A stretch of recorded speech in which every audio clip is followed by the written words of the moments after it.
We've all heard about all the arguments that Cat Williams has had towards Steve Harvey and the way he's come at him. The infamous Detroit show when he just literally obliterated Steve Harvey and told the story of why he hates Steve Harvey so much. We all know about Corey Holcomb and Corey Holcomb's experience with Steve Harvey and what he said about Steve Harvey and how he treats people and the way he hates on people, right? We know about the Bernie Mac situation and the way people said what he was doing to Bernie Mac behind the scenes, what went on during the Kings of Comedy, and how he hated on Bernie and tried to take Bernie's roles in movies and just was doing so many different things. We have the story on Steve Harvey as a piece of crap. I mean, and not really a good person. But then there's another person, Gary Owen, the white guy. The white guy, Gary Owen, who's now speaking on Steve Harvey and speaking on his experiences with Steve Harvey, which wasn't so good. And he's calling out Steve Harvey basically for the behaviors and the way Steve Harvey treats people and how Steve Harvey doesn't do good business. Let's check out what Gary Owens has to say about Steve, and we'll come right back. To this day, I don't think Steve ever knows why I quit his show. Some people don't know this. When Steve Harvey had the talk show, the Steve Harvey Show, he left Chicago and he moved it to L.A. And I remember I went on his show. First, I went on Steve's show to promote my reality show. And then afterwards, Steve goes, yo, I want to do some stuff with you, man. I want to work with you on some stuff. And I was like, all right. And then I'll never forget, he hit my chest. Like, I'm going to show you how to make some money, boy. I was like, all right, show me. And then I flew to Atlanta. I met with Steve when he was filming Family Feud. We sat down in his trailer. We talked. He's like, yeah, we're going to work this deal out. I'm going to bring you on as my sidekick. We're moving my show from L.A. We're moving my show from Chicago to L.A. And I was like, dope. I was excited, man. And I thought it was going to be like Johnny Carson, Ed McMahon type thing. I thought that's what this was about. And I'll never forget, I went on his show again about 6 months later, and they brought me on to do some Memorial Day packing episode. It was funny. We were in a car showing what you should pack, what you shouldn't pack. And then Steve goes, yo, they reach out to you? I said, no, I haven't heard anything. He goes, what? And then I got a call the next week, and this guy was like, yeah, Steve told us everything. And I had a bad feeling about this from jump. So I met with one of Steve's producers, and we had lunch. And I'm sitting here going, I'm all geeked. I'm telling him all my ideas about the show and everything. And he's shooting everything down. He goes, no, we'll handle that. We'll handle the sketches. We'll do this. And I'm just going, I'm not knocking your writers or anything, but you ain't going to tell me that whatever you're coming up with is funnier than what I'm coming up with. Because this is my audience. Who's ever watching Steve Harvey in that live audience and that's who I know how to make laugh. And now if you're going to put me on Colbert, yeah, okay, I'll fall back a little bit on that, but not Steve Harvey. And I know it's going to make Steve laugh. And this guy, who's a white dude, shooting down everything. And the way he was talking to me, it was almost like they're doing me a favor. And I remember I was so taken back. And obviously I'm not gonna get a hold of Steve with all this. He's trying to put the show together. So I just fell back. I agreed to do like a 2-week run. We got like 4 months to negotiate my deal. We're not getting no negotiating done. So I come in and I'm still thinking this is gonna be like Johnny Carson, Ed McMahon. I get there and I got there early in the morning the first day. They got me backstage. I'm behind the stage. Nobody even sees me. And I'm announcing Steve, so I'm like the voice of God. You just hear my voice, but you don't see me. So I did the whole first week, and nobody ever saw me. I was in no sketches. They didn't include me in anything. I just basically went, give it up for Steve Harvey. I announced the guest, and then I just go back to my dressing room, and I sit. We would do like 2 episodes in a day, and I go sit. And I come back out, announce for 30 seconds, and go sit. And I go, this ain't what I thought this was.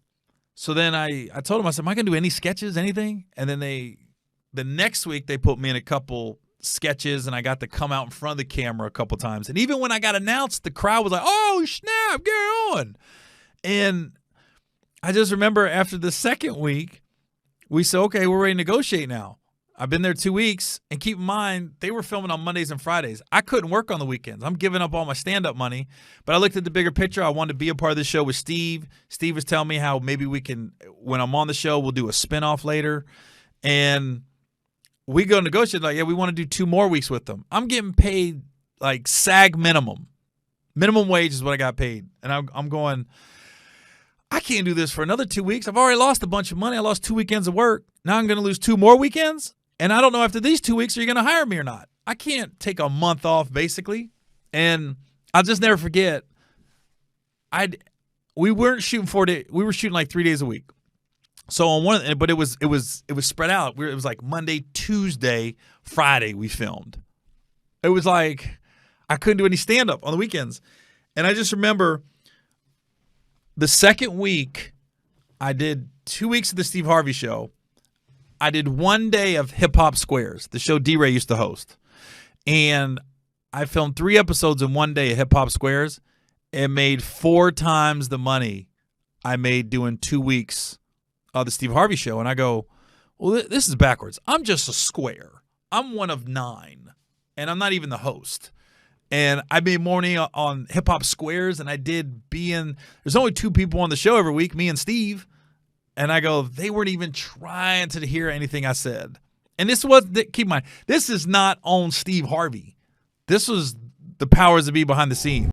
So what he's basically explaining in this clip, without trying to be too salacious or really throw Steve under the bus, but he's actually speaking, he's basically saying that Steve told him that we can come get this, we're going to get this money, dog. I'm going to put you on, we're going to do this. And when he gets put on, he's behind the scenes where nobody sees him. They just hear his voice. Nobody sees him where he can come out to do his thing and be funny, where he can upstage Steve. That's basically what he's saying. He's telling y'all this for us to be able to decipher and get it, because we know the history of Steve Harvey, right? So he complained to the execs to no avail. But Steve knew what was going on. Steve knew when he talked to this guy that he was making money doing his shows. So now when he come to Steve, he's not making none of the money. Steve is not speaking up for him. Steve is not putting the money in his pocket that he would have missed doing his shows and what he was doing for his own life. So he sacrificed, thinking he gonna get with Steve and get to the big time. This is a white guy with a black guy, thinking he gonna get to the big time. And Steve basically used him, used his voice, used him, and put him behind him where nobody would see it, to the point where he had to go elsewhere. He had to go elsewhere to make money and made 3 times the amount. He made 3 times the amount. So he had to quit Steve. Steve understood and knew everything that was going on. He knew everything that was going on. But did he come out and help? No. So these are stories of well-known, respected comedians in the industry that's coming out talking about this man.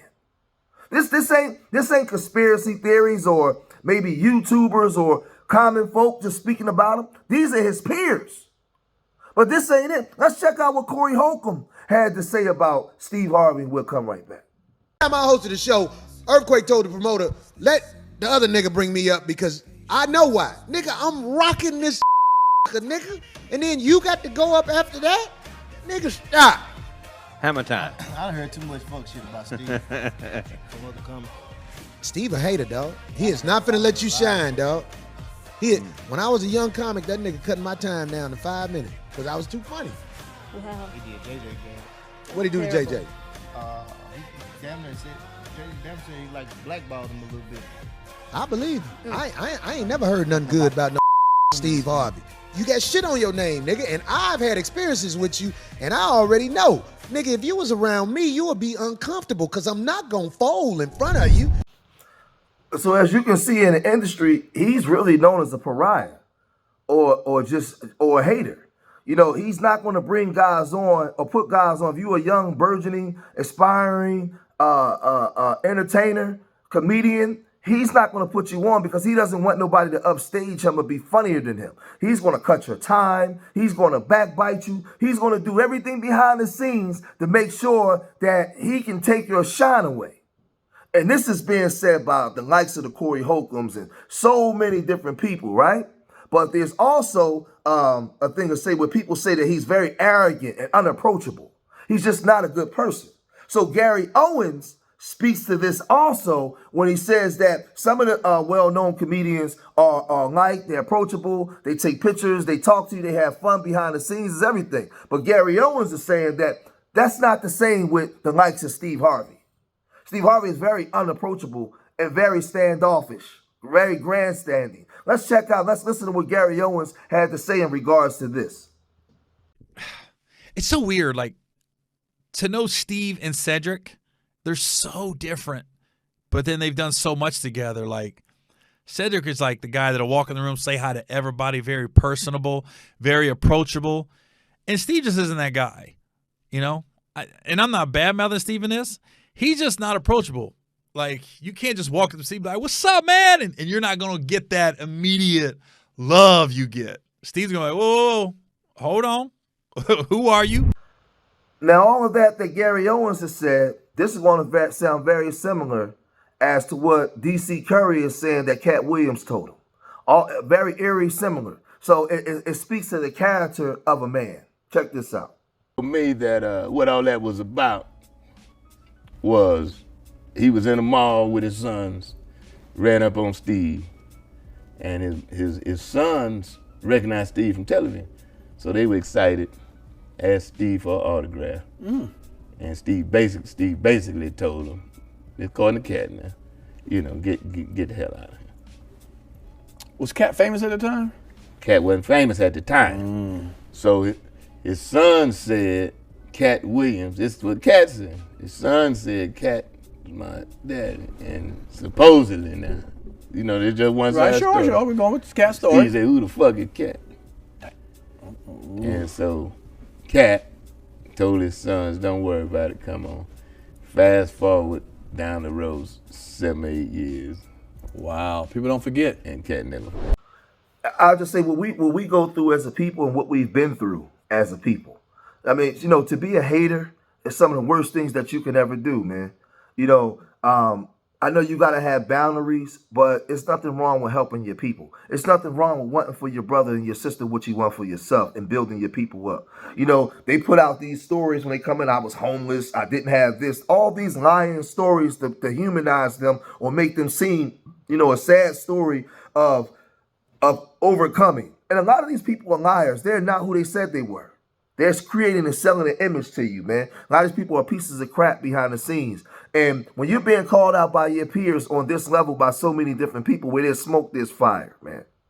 And this is why it's so hard for us to advance, because a lot of our people on large scales are haters, man. We talk about the kid on the block with the hot block and in the hood and all the hood stuff, but a lot of our educated people are people in suits. Some of them are the biggest haters amongst our ethnic group, the biggest haters, and the gatekeepers, and the ones that actually keep our communities in disarray and dire straits.